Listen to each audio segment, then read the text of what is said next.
the basics that we learned yesterday. So we saw the three laws. First of all, we saw the first law, which is called law of inertia, where we basically understood that the mass of a body is its inertia. The second law we saw, which defines the net external force acting on the body as rate of change of momentum. Okay, this was the important thing. This is the main mathematical equation for us, where F net is the net external force on a body. Okay, so it is basically, what we mean by net external force is that it is vector sum of all forces acting on a body.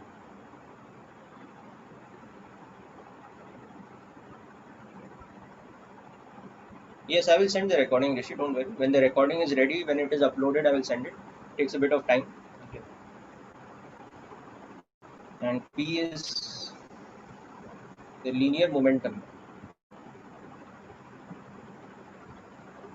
Okay. That is defined as mass into velocity. So the important thing we had seen over here was that for a body, which is basically you can call it a rigid body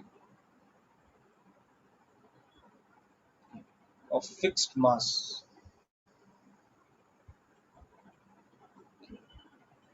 we get a modified equation.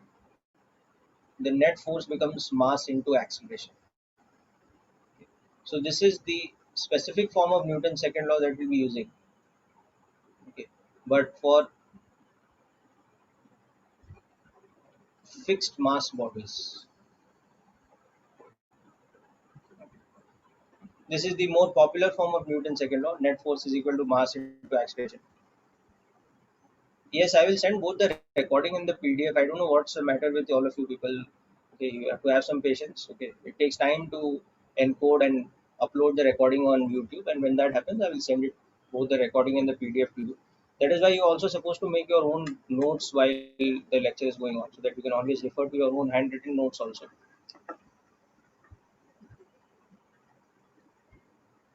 You are well aware that all these days, each and every lecture, the notes have been sent to you, the recording has been sent to you. So just keep your patience. This lecture also, it will be sent.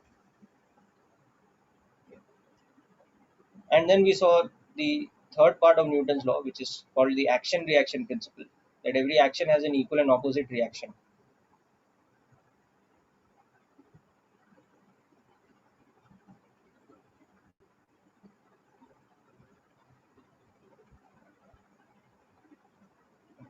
That is, if a body A applies a certain force on body B, then body B will apply an equal and opposite force on body A. Okay.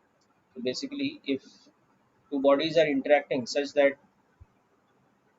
suppose this applies a certain force on this, then this will apply an equal and opposite force on this. It could be repulsion, it could be attraction, whatever be the case. So these will be related in this way, that the magnitudes are same, but directions are opposite.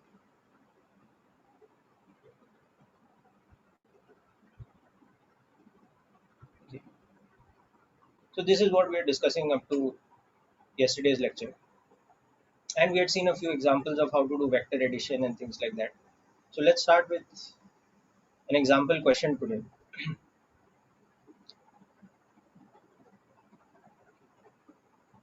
Direction is opposite. Hitanchu, you've written that yesterday. Just yesterday you studied all this. There's nothing surprising about this. You can see the two vectors are opposite to each other. So that's why I've written down that the directions are opposite. कल भी 5 बार बोला, आज भी बोल रहा हूँ. There's nothing surprising about it.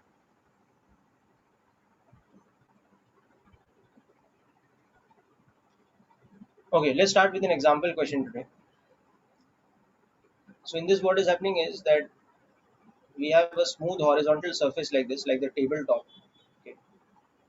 And on this, there is a block that is lying.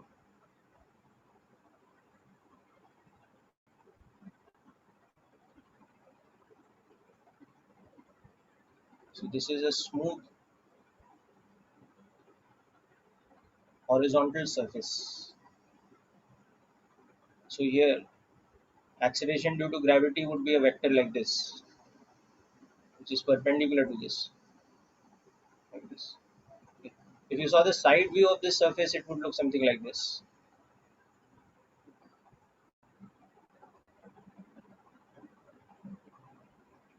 This is your smooth surface,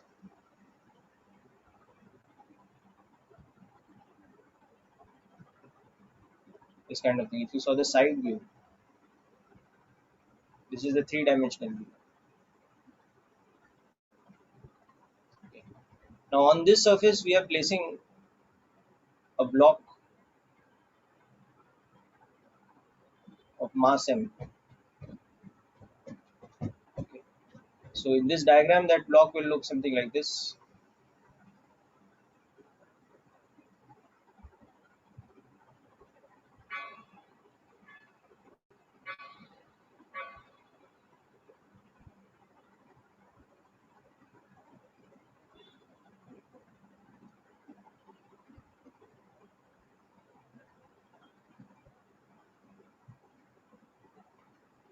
So we have this block of mass m. Now what is happening? This block of mass, let us say 5 kilograms, is initially at rest on the smooth horizontal surface.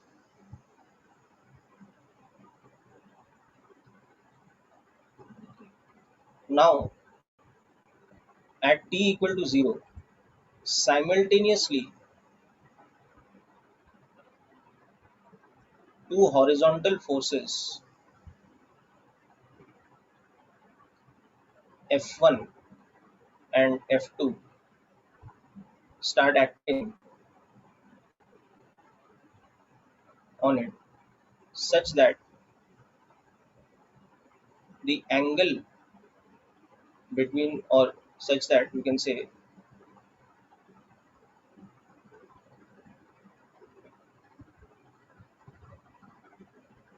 they are mutually perpendicular. Okay. And magnitude of F1 is 12 newtons, whereas magnitude of F2 is 16 newtons. Okay. So in the diagram, let's say F1 is a force that is acting along this sort of direction. So it's horizontal and along this axis. And F2 that acts on it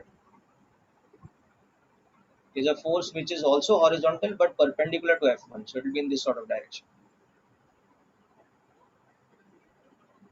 You can understand here that F1 and F2 are mutually perpendicular. They are along two lines which are at 90 degrees to each other. So this line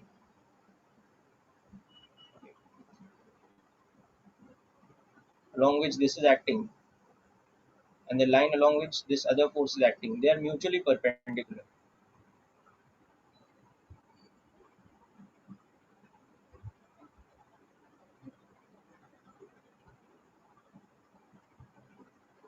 They like this is 90 degrees between the two forces. Like this. Okay. So from this data, we have to calculate the net force acting on the body, okay, its acceleration, and a couple of other things. So calculate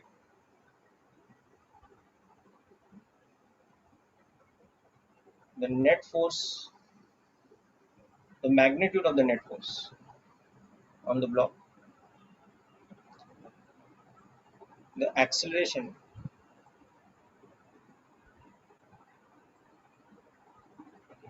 and therefore the displacement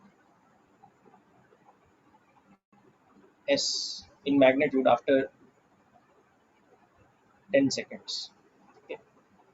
So very simple question, the basic level type of question of Newton's laws of motion, where you have to basically use this equation that net force is vector sum of all the forces acting on it.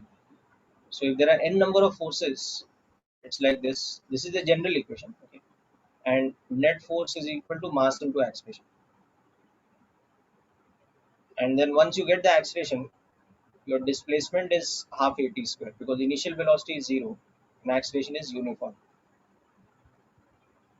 So just work this out quickly. Yes, Ohm, that's correct. Very good.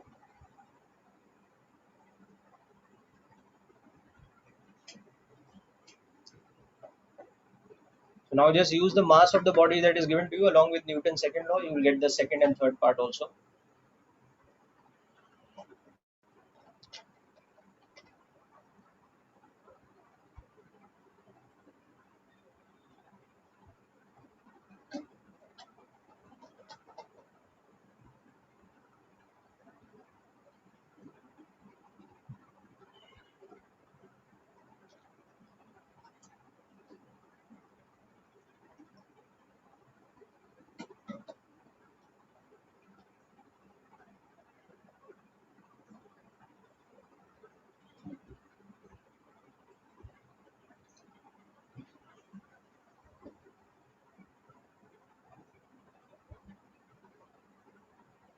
Correct. That's good, Ruskar. Your answers are also correct.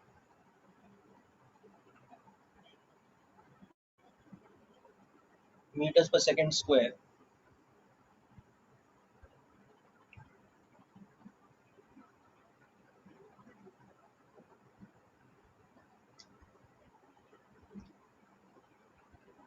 Yes, very good. So here you can understand that all you have to do is you have to imagine the top view of the diagram. So if you take the top view of the block, okay,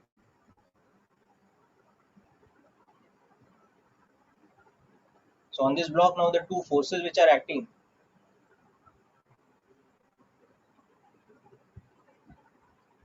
they are F1 acting along this line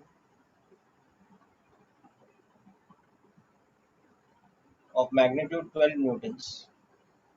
Okay. Yes, Rishi, your answer is correct. Ruksar, your displacement is also correct.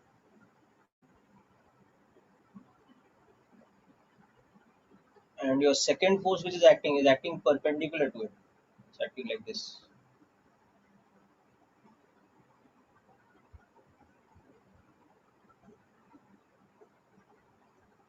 This 16 newtons. So now as you know, the net force will become the vector sum of these two. And since this angle is 90 degrees,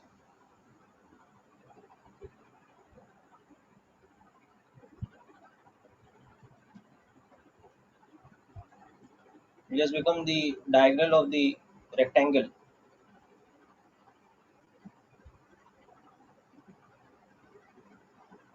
So our net force will be this. This is a net force. So the magnitude of the net force will become square root of F1 square plus F2 square because they are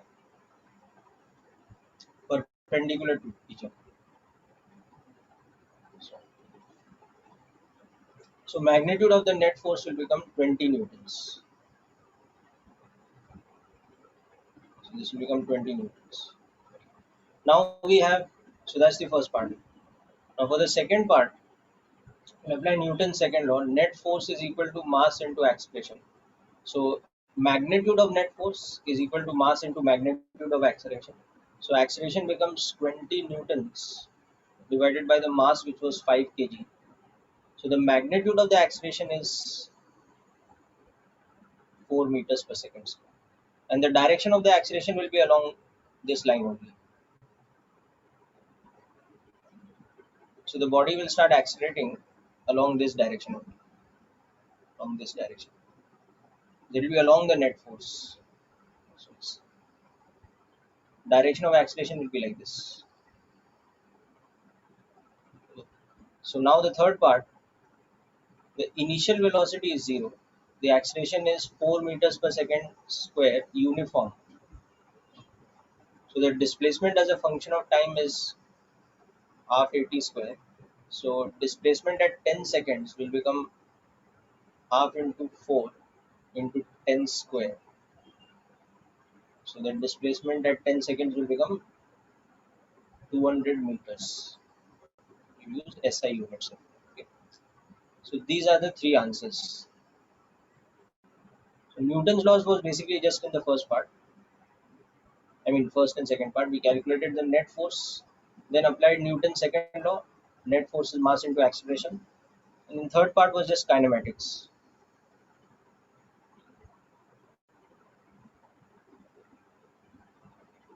So if you compare this with the above diagram, you will see that here the body will start accelerating along this kind of a direction.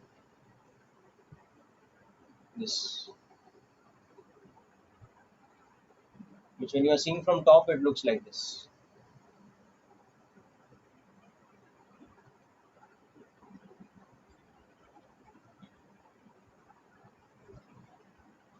Good. So Ruk sir, your answer is correct. Om Shinde, your answer is correct. Rishi Dave, your answer is also correct.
Right. So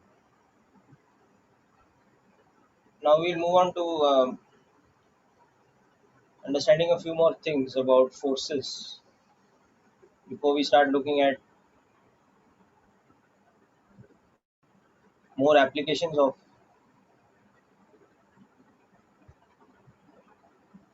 Newton's second law.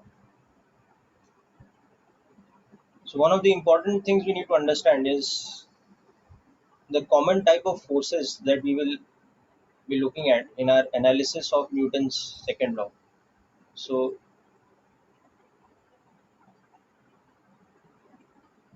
common forces in mechanical systems.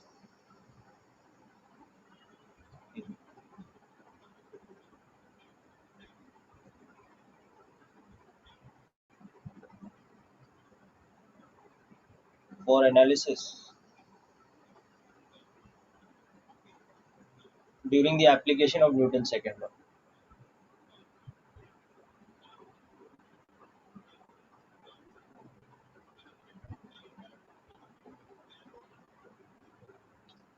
So the first and most common type of force which will be there in each and every problem almost that we encounter. I mean, actually each and every problem is the force that is called weight. This is nothing but the gravitational force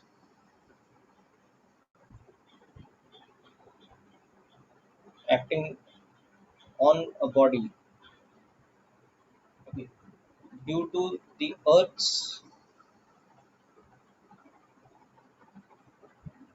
gravitational pull, so as to say.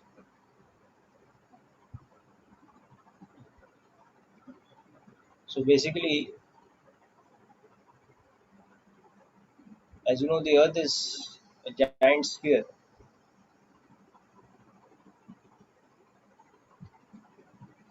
It has a huge amount of mass. So whatever the shape and size of a body on the Earth's surface, it look like a particle only. And the Earth applies an attractive force towards its center. And that is why on the surface it appears to be a horizontal force. Because on the surface, sorry, a vertical force. Because on the surface, the horizon is nothing but the tangent plane. So what we see on the surface of the Earth as a person standing on the surface of the Earth, let's say, what we see as the horizontal plane is the tangent plane. Okay. So that is why the gravitational force mg or the weight of an object mg of mass small m that we see. So any object slash particle slash body of mass m on the Earth's surface,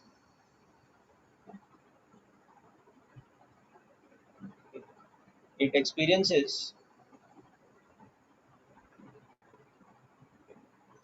it experiences a gravitational pull because of the mass of the Earth, and the direction of that force is towards the center of the Earth.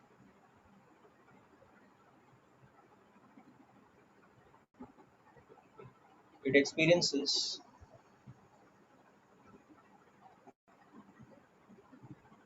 a gravitational attraction force,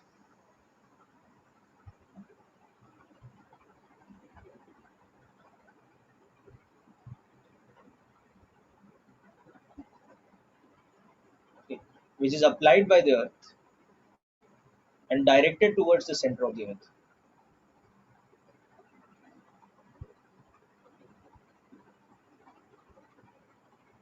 okay, of magnitude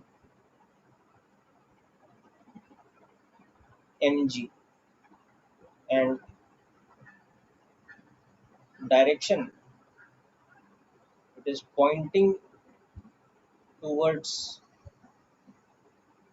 Earth's center. Okay. So pointing towards the Earth's center means it appears vertically downwards,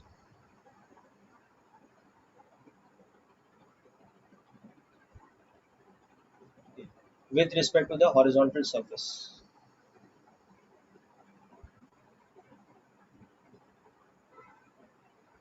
With respect to the surface of the Earth, which is the horizontal plane, this force will always appear to be vertically downwards. Okay. So weight W, we can say, has a magnitude of mg and direction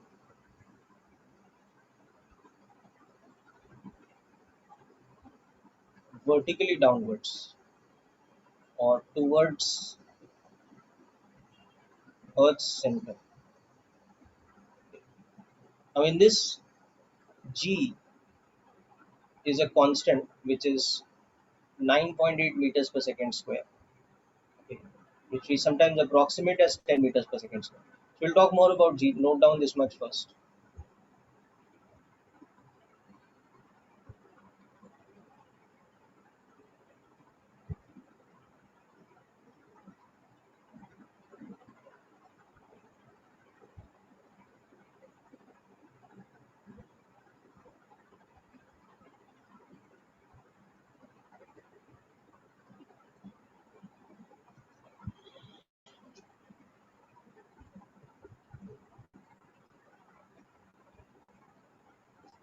So this is the primary and most important force that we will encounter in each and every problem that we solve. Because remember, anything that we are solving, typically we are dealing with the object being on the Earth's surface. Unless we are dealing with a very specialized kind of problem where we are imagining the object is not on the Earth's surface but somewhere else, like on the moon's surface or in outer space or inside a spacecraft or inside an orbiting satellite or something little different like that. Unless it is something different like that, we'll always take the case that we're talking about the object or the experiment that we're talking about is happening on the Earth's surface. So any and every body in our experiment or in our system will experience gravitational force, which will depend on two things: the mass of the body and the constant g. So weight or gravitational force is directly proportional to mass of the body, and it is mass into small g, where g is this constant.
Okay, so we will.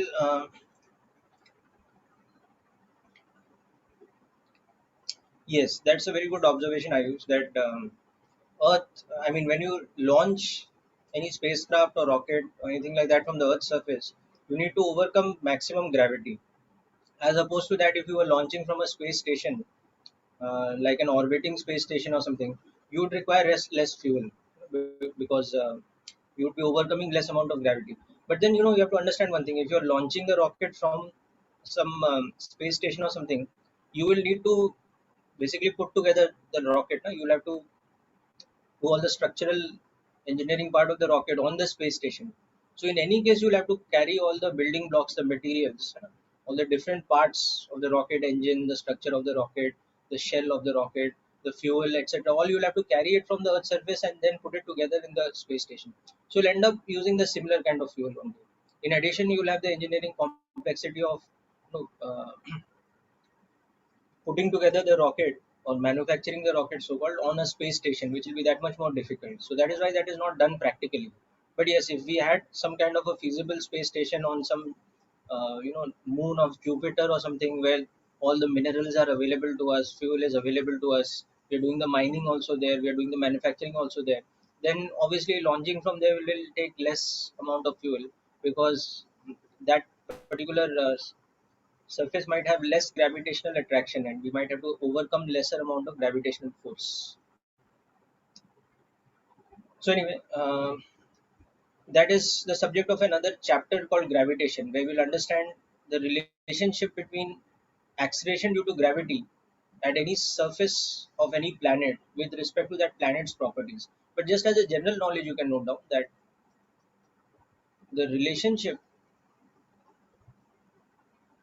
between Earth's properties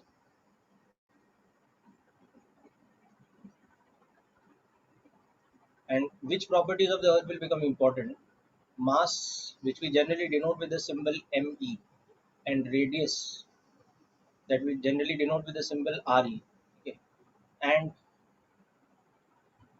the acceleration due to gravity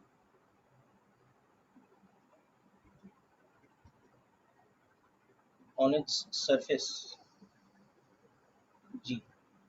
This relationship is such that G is directly proportional to mass of Earth upon radius of Earth square.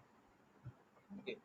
So this is the subject of a later chapter. We will study that this is in fact equal to a universal constant called universal gravitational constant capital G. This is the exact relationship. Okay. So we'll be studying about this in detail.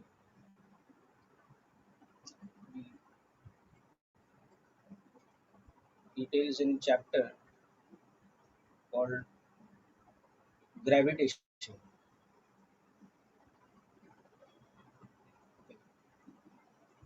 if you like, you can look up the basics of that chapter also. Here, capital G is called the universal gravitational constant. Okay. But just as a general knowledge, you should know this. Okay.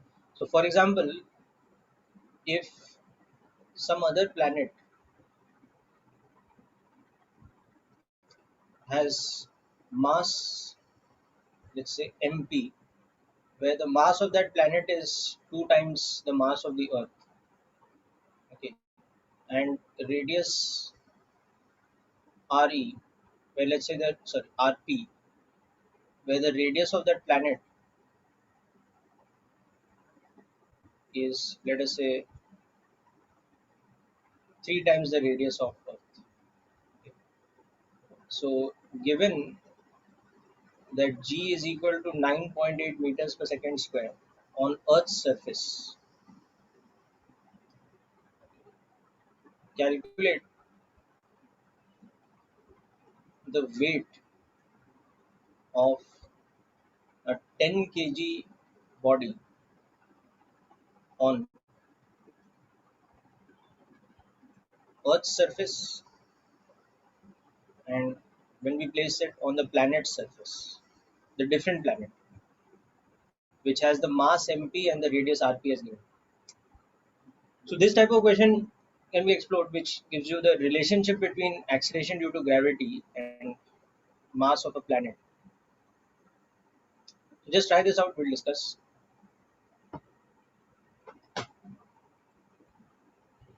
Yeah, that's correct. Good. Yeah, you must have learned the basics of this in 10th also once.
Yeah, no problem. But first answer, I think all of you must have got by now.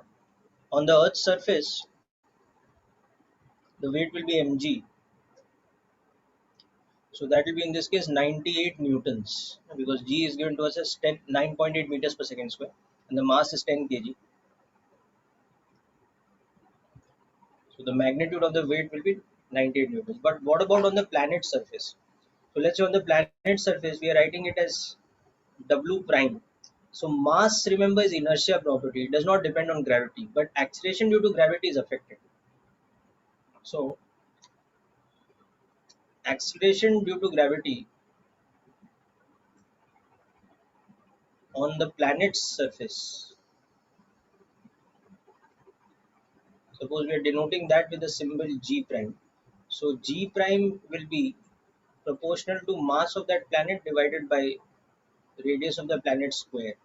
Whereas you know that G on the Earth's surface is proportional to mass of Earth upon radius of Earth square. So use these two relations here. So from this you find out how much G prime is. Okay. So use this here to find G prime, and then from that you find the weight.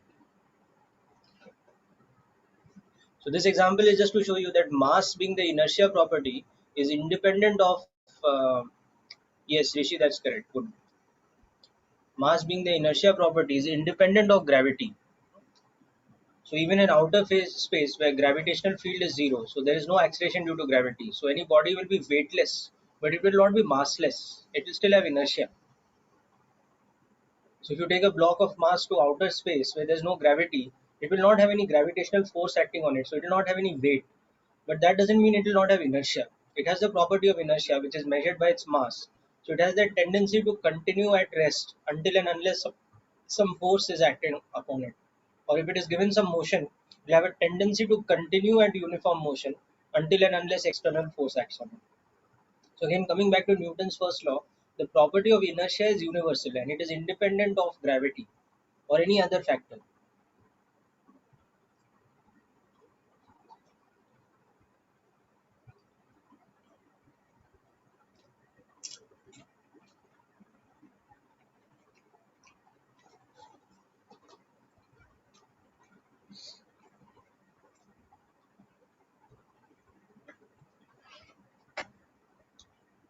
Because if you just compare these two relations, you can see that very easy. G prime is mass of the planet. You can write this as a proportionality also, it doesn't matter. G is, okay. So if you write this as equation 1 and equation 2, now just divide the two equations. So we get G prime by G is mass of the planet upon mass of Earth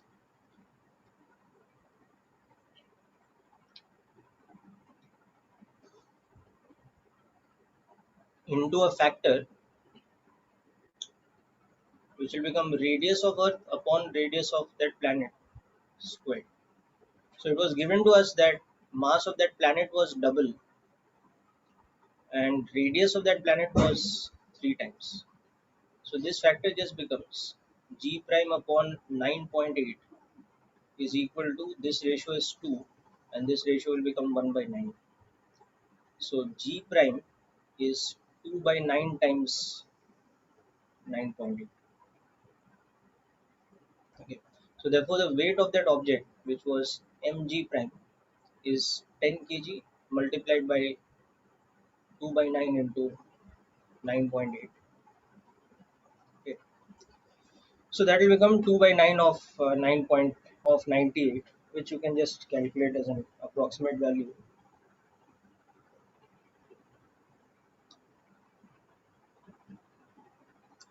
It will be about 5.03 approximately, 5.026. Wait, something is going on.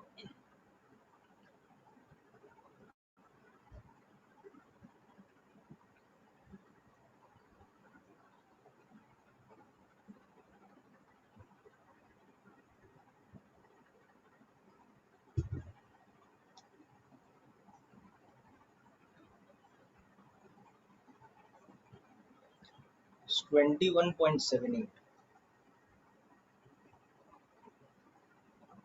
Something else.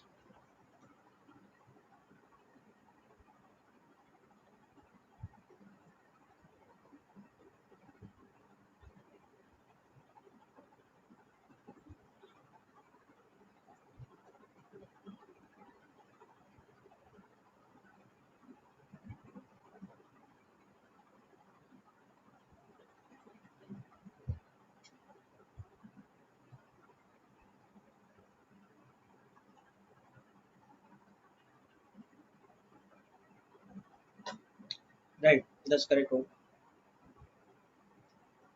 you just use the basic concept over here of relation of acceleration due to gravity with mass and radius.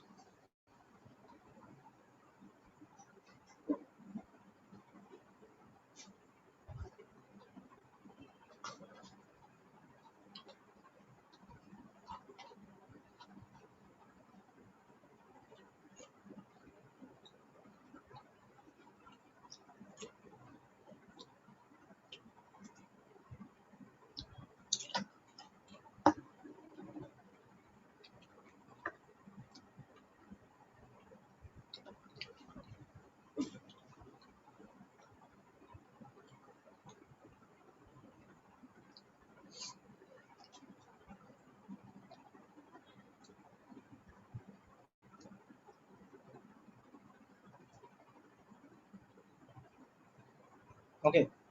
So anyway, that is about weight. And as I said that this is an different type of problem, but generally speaking in Newton's laws problems, you don't have to worry about different planet or different value of g.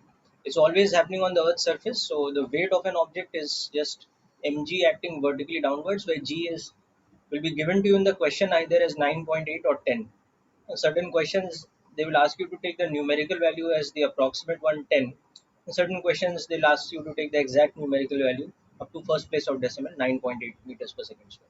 So accordingly you see it. Okay, now we come to the back to common mechanical forces. The second type of force we'll see is, it is a type of contact force called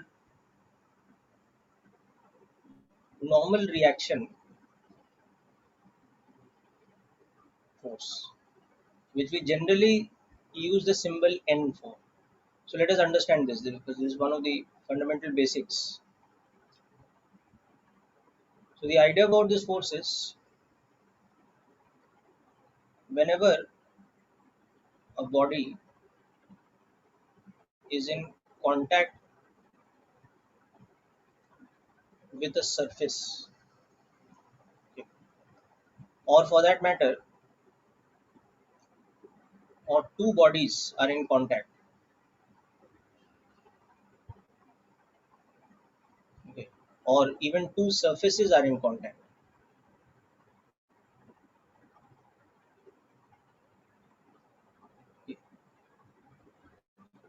a contact force, okay, acts in the direction perpendicular to the plane of contact.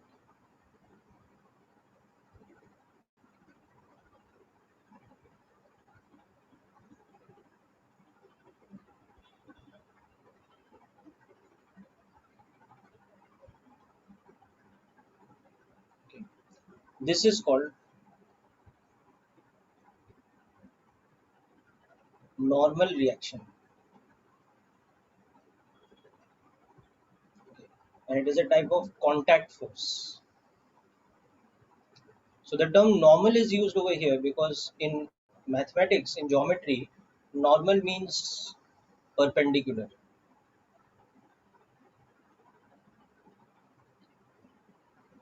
Tangential means parallel and normal means perpendicular. So hence the term normal. So let us look at an example or two and this will become more clear. So the most basic example is that if you have a horizontal surface and any body placed on that surface, whether the shape of the body is like a block, or a spherical body or whatever it is, but the plane of contact will be horizontal. So the normal contact force that will act on the body, whether it is like this or it could be a spherical body, it could be a cylindrical body, whatever be the case, okay, the surface will apply on the body a vertically upward force. Why it will be vertically upwards? Because the plane of contact is the horizontal plane. So this will experience a force upwards. This will experience a force upwards. So that force is called normal reaction. Now the body will apply an equal and opposite force on the surface because of Newton's third law.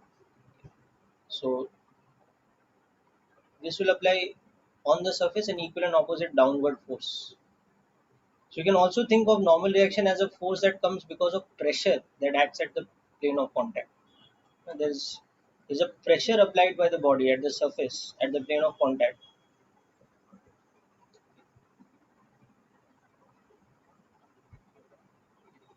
So this is normal reaction on the body, okay, applied by the flow. Okay. And the other one which I've shown with the blue color, that one is the equal and opposite reaction of that. That is the normal reaction acting on the floor applied by the body. So this is the most basic example of normal reaction force. Whenever we place any object on a horizontal surface, because gravity is pulling that object down, it pushes the surface with a contact force. That contact force is N. So the surface will apply an equal and opposite reaction on it upwards. Because the body is pushing the surface down because of its weight, which is pulling it down. So the surface will react by applying an equal and opposite vertical force on it, vertically upward force, and that vertical upward force is called the normal reaction.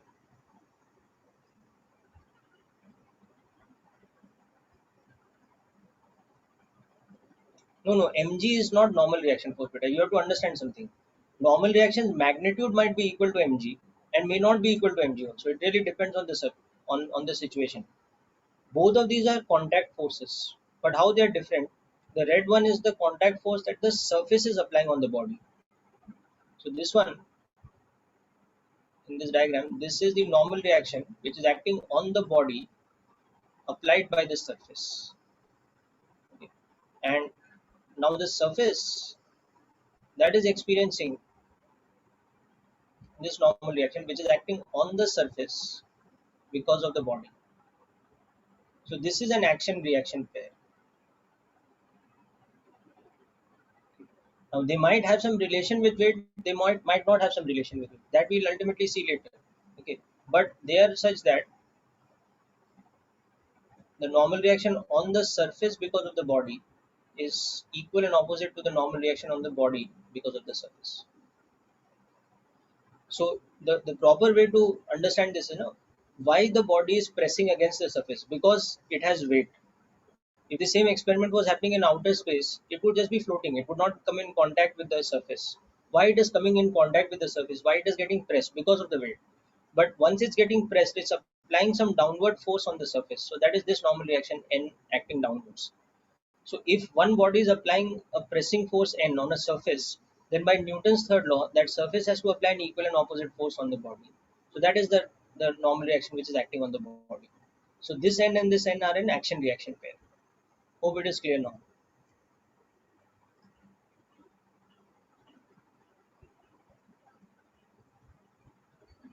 Yes, Rishi, is that clear?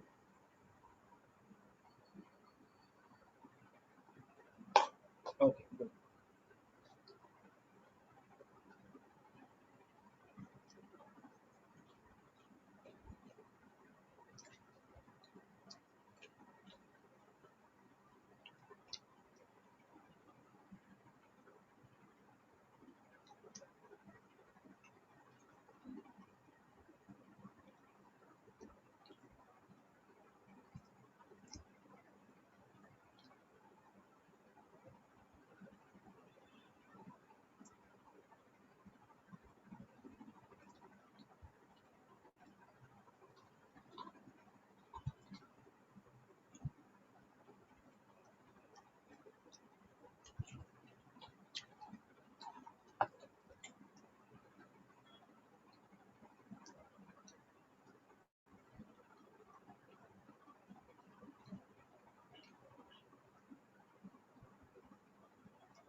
Okay, so hope you have written this down.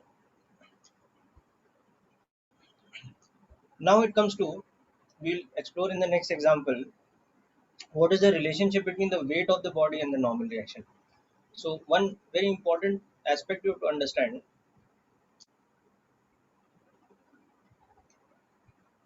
normal reaction is what I call a self-adjusting type of force.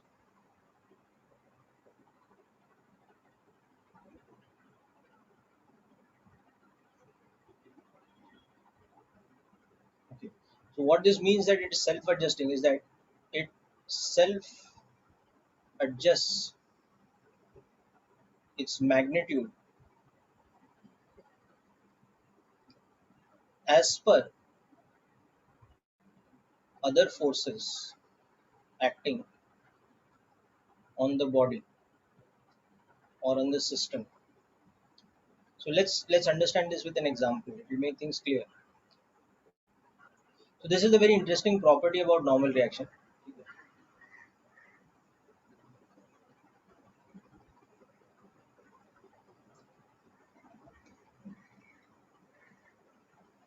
So we'll compare two cases.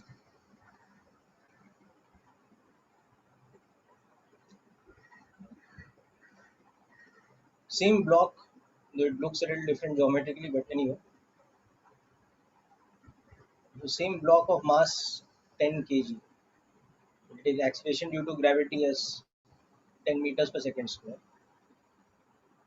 in both the cases. Okay.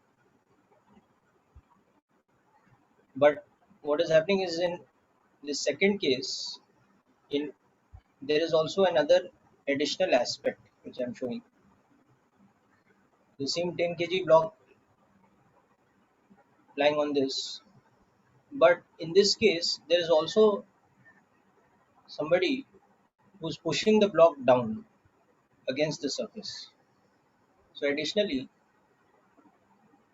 this is an external agent is applying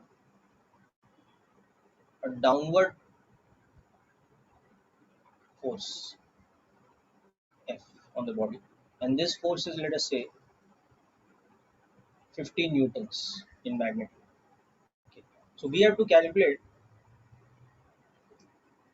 the magnitude of normal reaction force N between the block and the floor in both the cases. You have to do this. Okay. So just try to understand how things are getting affected here.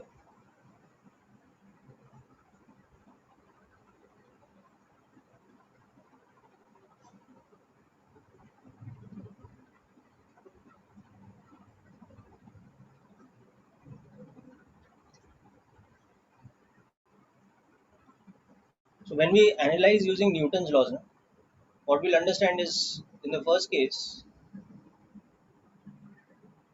on the body, there are how many forces acting? There are two forces acting only.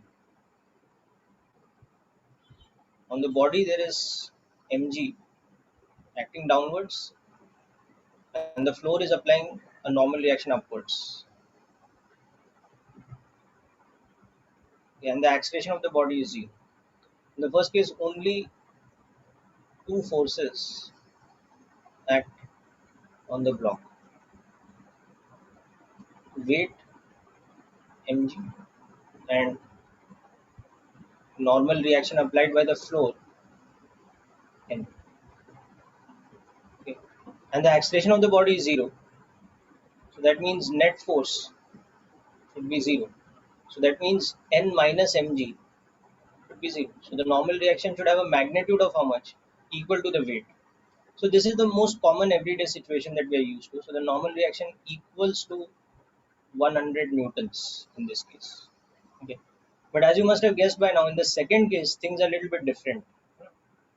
The second case, what is happening in this case, on the block, there is a third force also which is acting. So along with gravitational force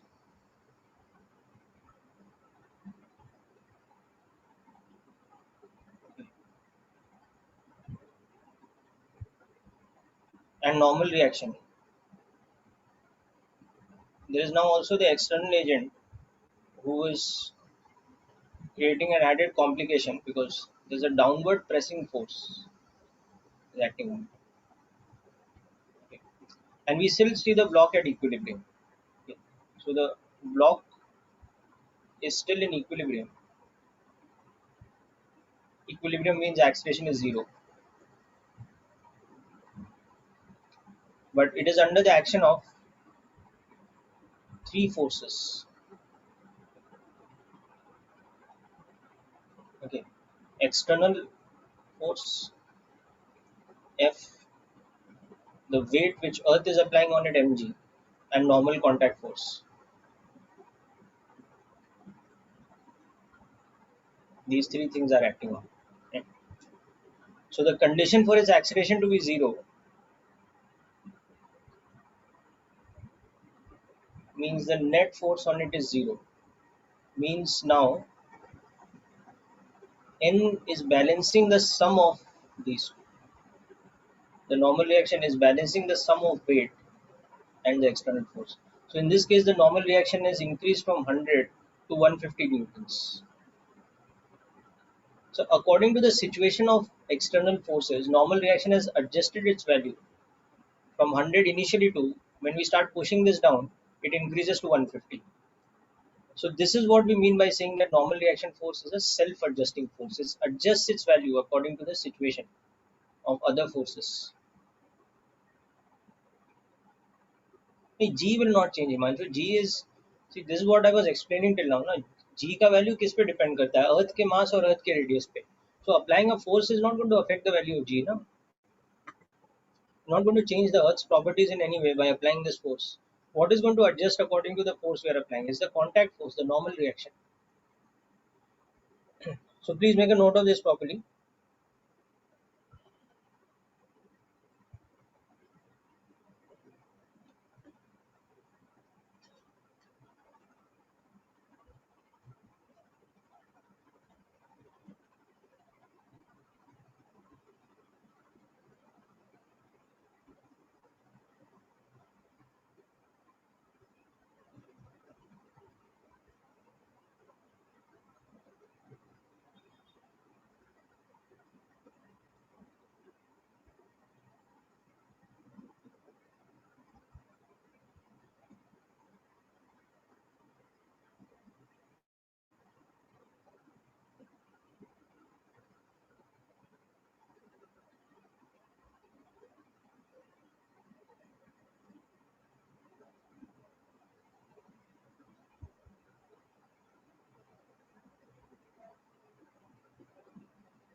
Okay, so hope this example is clear to all of you.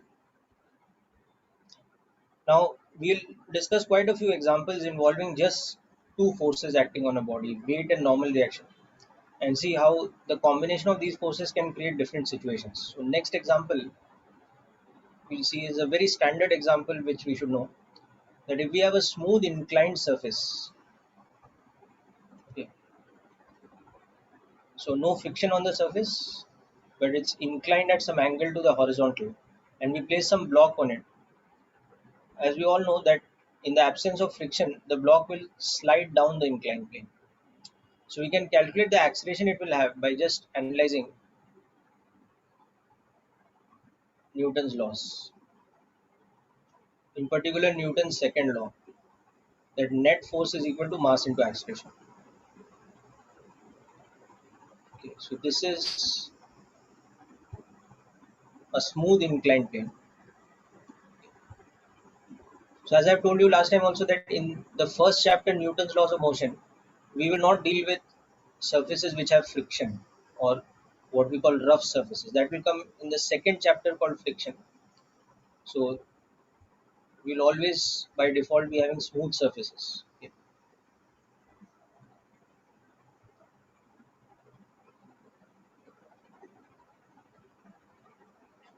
So suppose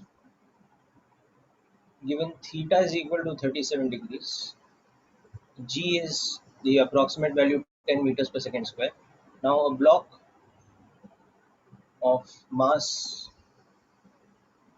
5 kilograms is released on the inclined surface or the inclined plane. Find the normal reaction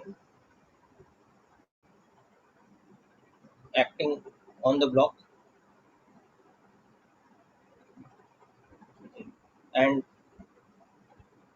its acceleration.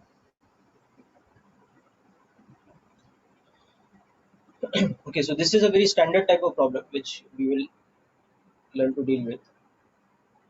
So take down the diagram first, I will explain.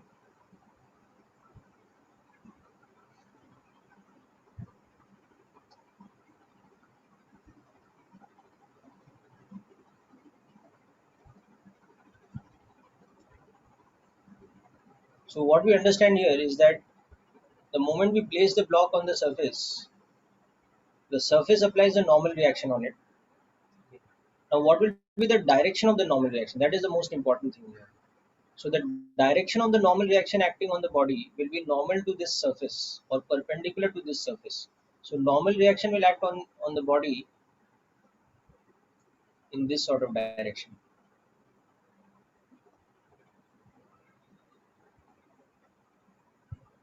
The direction in which that will be along this line. Why it will be along this line is because of the nature of normal reaction. It has to act perpendicular to the plane of contact. So it has to act along this line.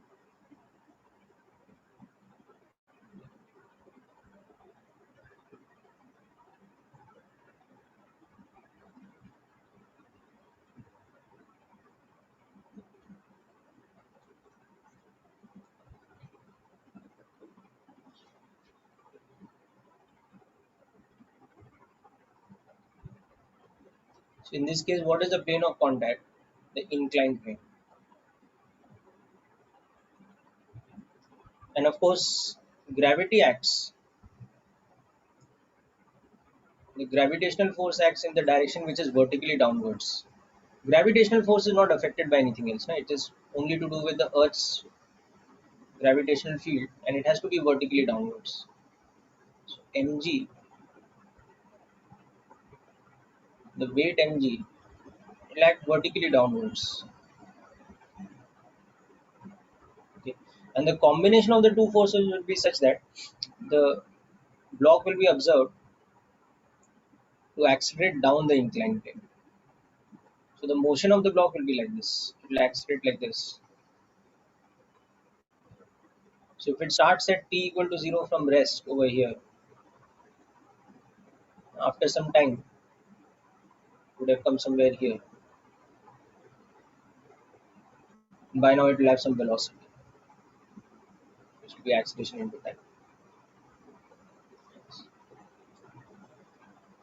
Okay, so hope this thing is clear to all of you. So next we will see how to analyze this in detail.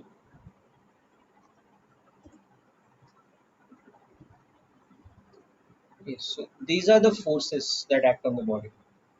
So this is the first thing. Forces acting on the body. There are two forces: weight and normal reaction. N. And this is how they act. Acceleration of the body, it will be along the inclined plane in the downward direction. It cannot be anything else because the inclined plane is supporting it now.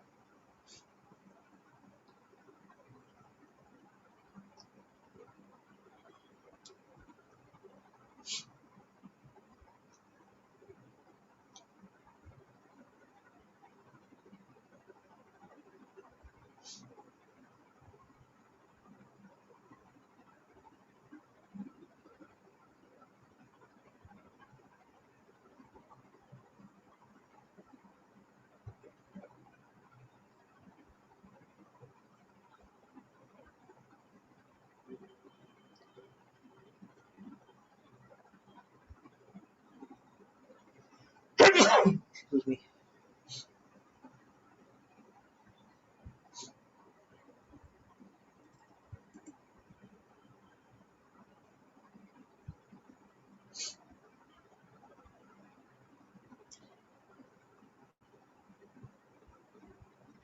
This is the question only, beta. You want to scroll up to the previous question, Ayush? You can take that down later. We just concentrate on this question.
Okay, now once we have understood what forces are acting on the body, next step what we'll do, we will apply Newton's second law, that is net force is equal to mass into acceleration. So here the net force, this will be the vector sum of the two forces, normal reaction and energy. So always in these type of problems, what we'll do is to calculate this vector sum, we will make use of component algebra. Okay. So what is happening is, now I know that the block is accelerating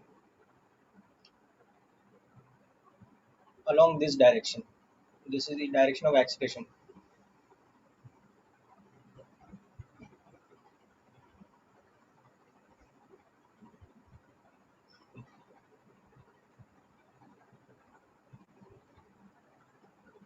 These are just guidelines to help us understand.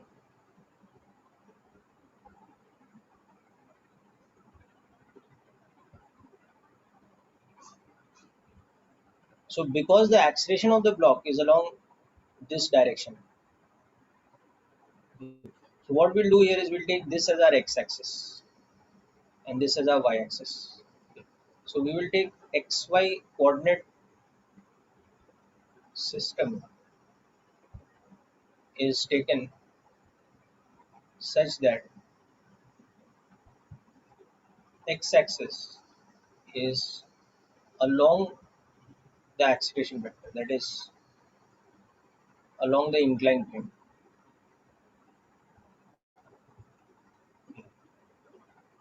and y-axis is therefore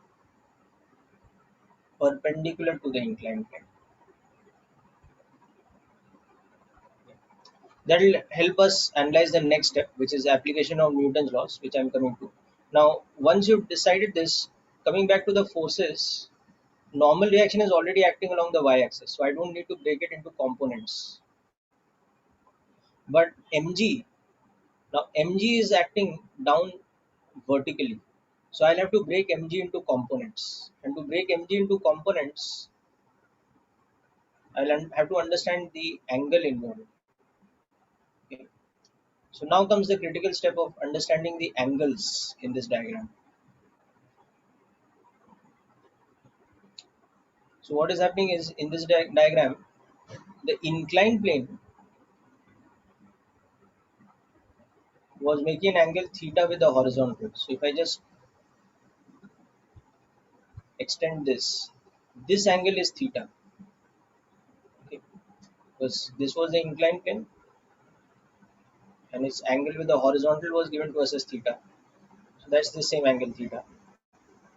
This is 90 degrees because it's vertical. So obviously this will become theta. Okay, so make sure you understand this step. What you're doing is from here you're dropping a perpendicular. So in this right angle triangle, you can see. So if I take my y-axis like this and my x-axis like this, you can see here this angle will have to become theta. So the direction of mg versus the direction of the negative y-axis, this is theta. Okay. So next step what we'll do is we have to resolve mg into components.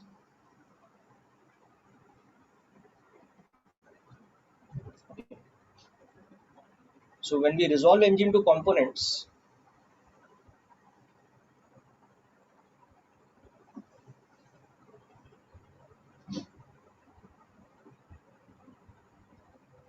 this component of mg here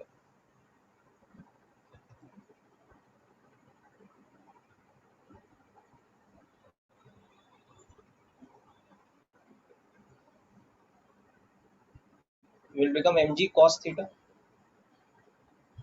Just apply trigonometry, you can see that angle with the axis is theta. So this will become mg cos theta. Whereas this component of mg will become mg sin theta. Okay. So wait a minute. What we'll do is we'll do this in a separate diagram. So we reached up to this step. Now next thing we'll do is in a separate diagram, we will resolve mg into components.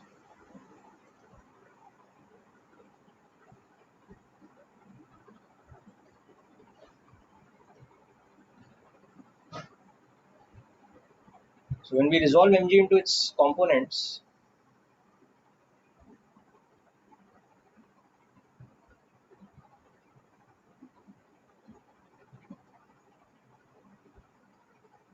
yeah. Now in this you can see that this component will become mg sin theta and this component will become mg cos theta.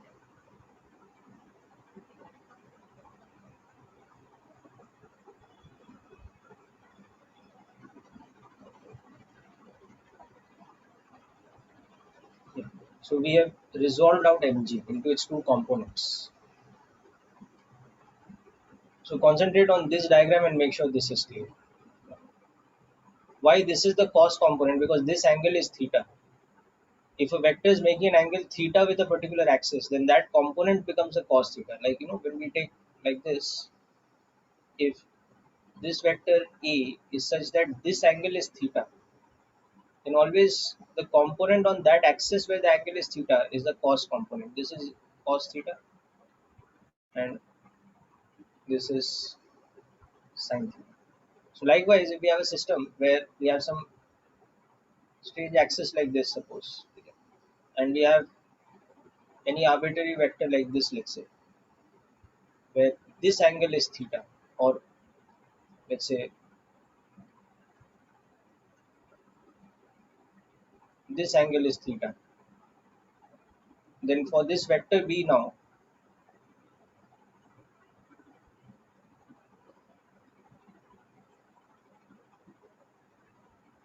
this will become the cos component because this angle is theta. Because this angle is 90 minus theta, so this component will become the sine component. Okay, so this kind of concept we are using from vector algebra. If this is confusing you even a little bit, then you should go back to vector algebra component lecture and revise that once.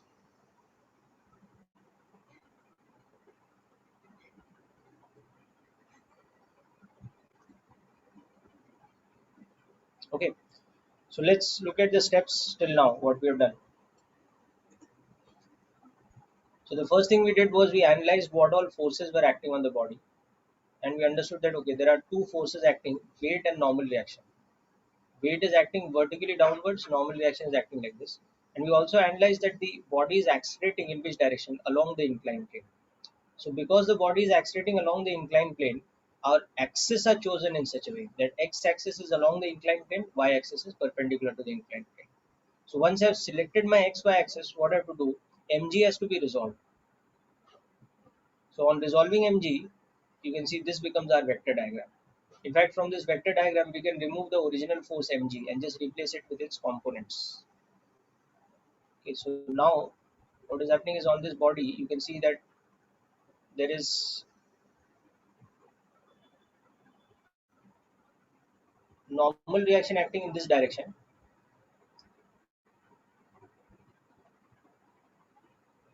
Mg cos theta acting in this direction, Mg sin theta acting in this direction,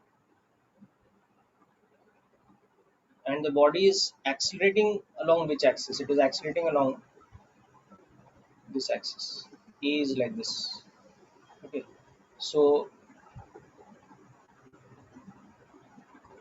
along our y-axis, or you can say y component, what is happening is normal reaction is balancing Mg cos theta. Whereas along our x-axis, what is happening is that the component of weight mg sin theta is unbalanced. There's no force to balance it, so it is creating acceleration. So that becomes our second equation.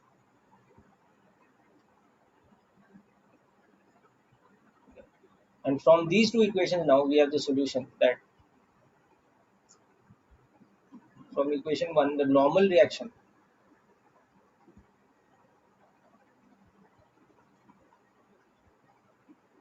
it has a magnitude of,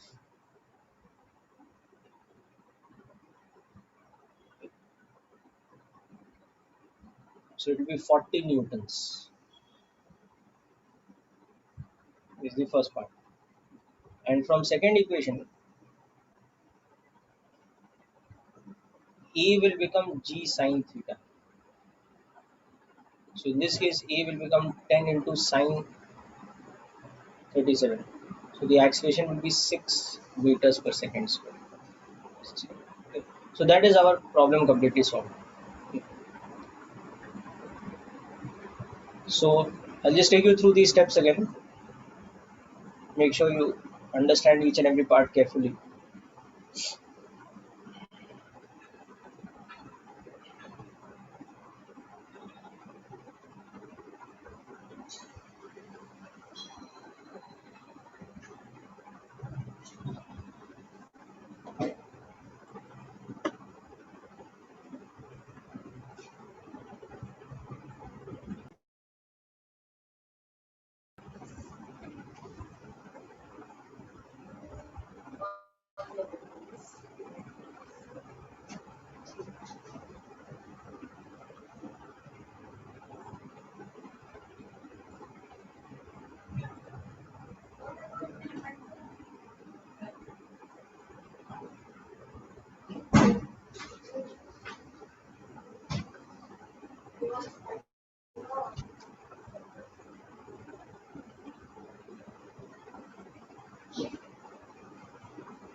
Okay, so hope this is clear to you. Now see, once you reach this step, now next thing is the part where we are dealing with the resolution of the vectors. So breaking mg into the components, resolve mg into the components.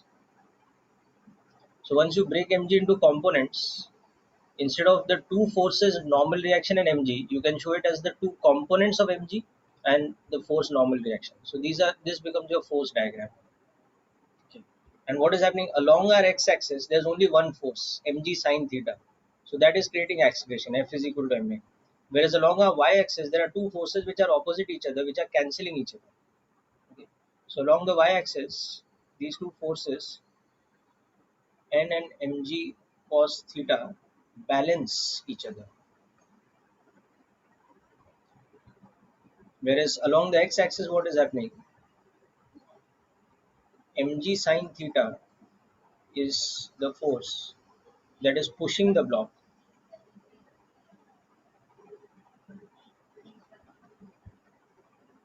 with the acceleration E. So that's why the block is sliding down the inclined plane, because of this component. Okay.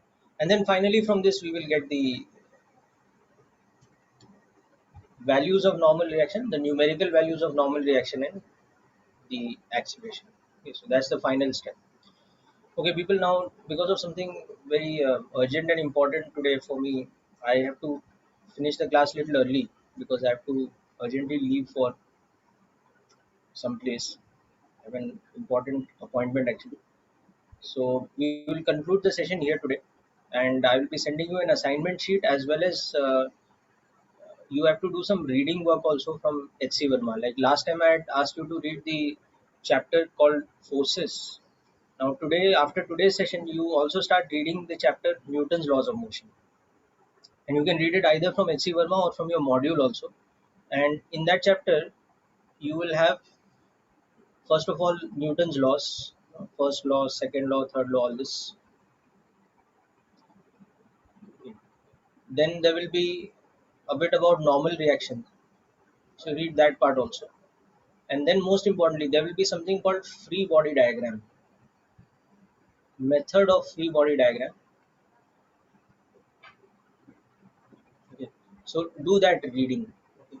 So these parts you do reading from HCV or module, whichever is available to you. Okay. From the chapter Newton's laws of motion, you do the reading of this. Plus, I will be sending you an assignment. Okay. So that's it for today's session, people. I have to leave a little early because of something urgent, as I told you. So make sure you understand this question and note this down. And I'll be sending you the recording also. DC Pandey beta आप बाद में refer करो for questions. Okay. Once we finish the exercise of HC Verma, or at least half the exercise of HC Verma, then you start doing DC Pandey, whether you're doing for NEET or you're doing for uh, JEE Advanced and Mains. But use DC Pandey for doing the question solving, okay, numerical problems. For theory reading, you stick to the either the module or HC Verma at the moment. Okay. Okay, so that's it from my end, people. Wish you all the best.